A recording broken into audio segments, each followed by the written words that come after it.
Assalamualaikum warahmatullahi wabarakatuh. Kenalkan, nama saya Safitur Mahmudin, NIM 35211044, kelas IE21C6, Prodi Teknik Industri. Di video kali ini saya akan mengerjakan tugas yang diberikan oleh dosen pengampu mata kuliah analisis dan perancangan sistem informasi, yaitu Bapak Asep Arwan Sulaiman ST Mkom. Baik, untuk materi pada video kali ini saya akan menjelaskan mengenai tentang Software Development Lifecycle atau SDLC. Definisi SDLC sendiri adalah tahapan-tahapan pekerjaan yang dilakukan oleh sistem analis dan programmer dalam membangun sistem informasi.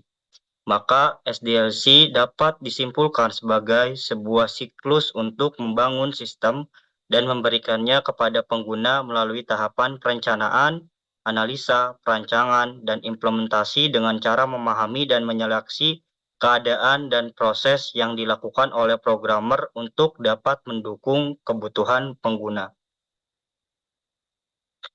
Tahapan-tahapan dari SDLC yang pertama ada fase perencanaan, di mana sebuah proses dasar untuk memahami mengapa sebuah sistem harus dibangun.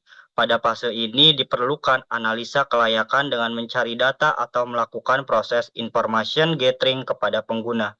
Lalu ada fase analisa, merupakan sebuah proses investigasi terhadap sistem yang sedang berjalan dengan tujuan untuk mendapatkan jawaban mengenai pengguna sistem, cara kerja sistem, dan waktu penggunaan sistem.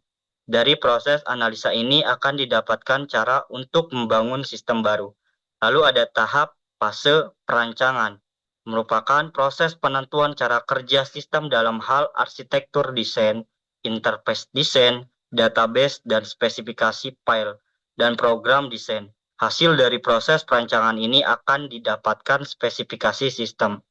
Lalu ada tahap fase implementasi, di mana merupakan sebuah proses pembangunan dan pengujian sistem, instalasi sistem, dan handover atau serah terima dari pembuat sistem kepada user.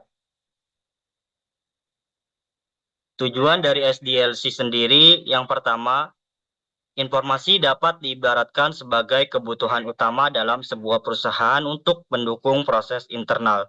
Yang kedua, kekurangan mendapatkan informasi. Perusahaan akan mengalami ketidakmampuan mengontrol sumber daya sehingga dalam mengambil keputusan strategis sangat terganggu. Yang ketiga, sistem informasi yang dimiliki seringkali tidak dapat bekerja dengan baik. Masalah utamanya adalah bahwa sistem informasi tersebut terlalu banyak informasi yang tidak bermanfaat. Yang keempat, memahami konsep dasar informasi adalah sangat penting dalam mendesain sebuah sistem informasi yang efektif guna menyiapkan langkah dalam menyediakan informasi yang berkualitas. Kelebihan dari SDLC yang pertama, adanya laporan setiap akhir fase sehingga memudahkan adanya kontrol atau pengawasan. Yang kedua, memudahkan melakukan dokumentasi terhadap semua proses pengembangan yang sudah dilakukan. Yang ketiga, dokumentasi secara formal sehingga memudahkan melakukan proses penelusuran kembali terhadap kebutuhan bisnis. Yang keempat, menyediakan tahapan yang dapat digunakan sebagai bahan atau pedoman dalam mengembangkan sistem. Yang kelima, akan memberikan hasil yang lebih baik karena sistem telah dianalisis dan dirancang secara keseluruhan sebelum diimplementasikan. Yang keenam, kemudahan interaksi antara user dan pengembang sistem.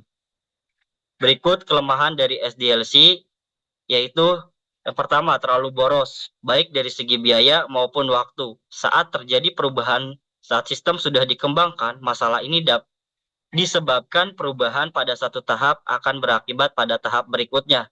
Lalu yang kedua ada hasil dari SDLC tergantung pada hasil analisis. Sehingga jika terdapat kesalahan di tahap analisis, akan terbawa terus ke hasil sistem yang kurang memuaskan.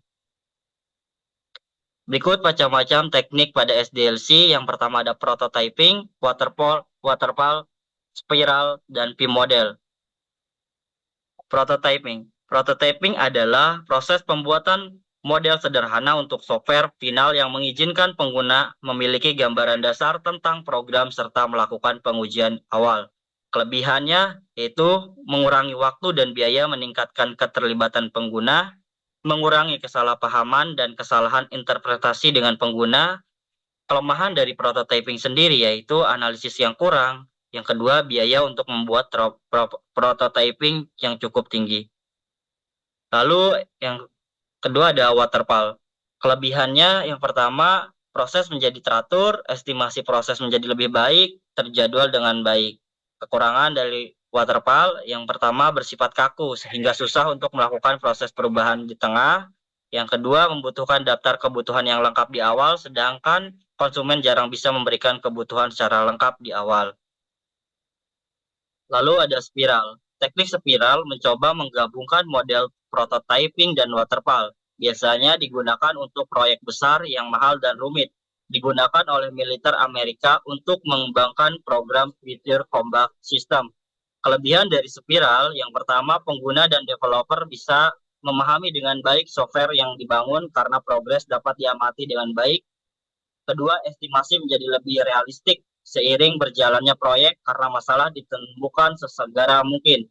Yang ketiga, lebih mampu menangani perubahan yang sering terjadi pada software development. Kelemahan dari spiral tersebut, yang pertama, membutuhkan waktu yang lama, membutuhkan dana yang besar, dan yang terakhir, membutuhkan planning jangka panjang yang baik agar bisa program selesai dengan baik. P-model. Teknik P-model sering disebut sebagai pengembang dari teknik waterfall.